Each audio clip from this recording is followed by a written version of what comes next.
Raste të përsëritura konfliktesh mes mësuesve dhe nxënësve tregojnë për një mungesë komunikimi që po zgjerohet çdo ditë më shumë në ambientet arsimore.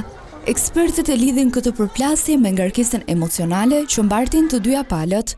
Nxënësit që përballen me presion social, vështirësi të moshës, mungesë orientimi emocional, të rinj që shpesh reagojnë me impulse dhe agresivitet përballë situatave që nuk dinë t'i menaxhojnë. Nga ana tjetër, mësues nën presion të vazhdueshëm profesional.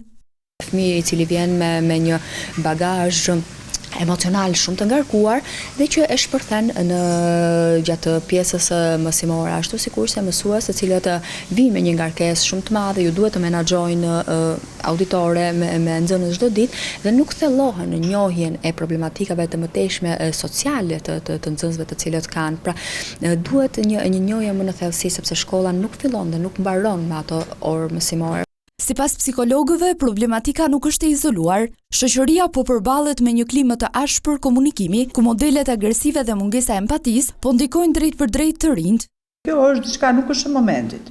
Është diçka e akumuluar me kohë, me ditë, për shkak të egos apo dhe imitimeve që ndikojnë në rrjetet sociale, që është një fenomen tepër i frikshëm, dhe arrin të kryejnë të gjitha aktet të dhunshme në forma të ndryshme. Në mosdo apo s'do pjesa e grupit apo një individi apo një adoleshenti të caktuar do përfshihet në atë vorbull të atij grupi për të qenë pjesë e atij grupi. Do të thotë që mos ndjehet indiferent. Do ky është një problem që këto janë hallka që duhet zgjidhen brenda arsimit, brenda shkollës.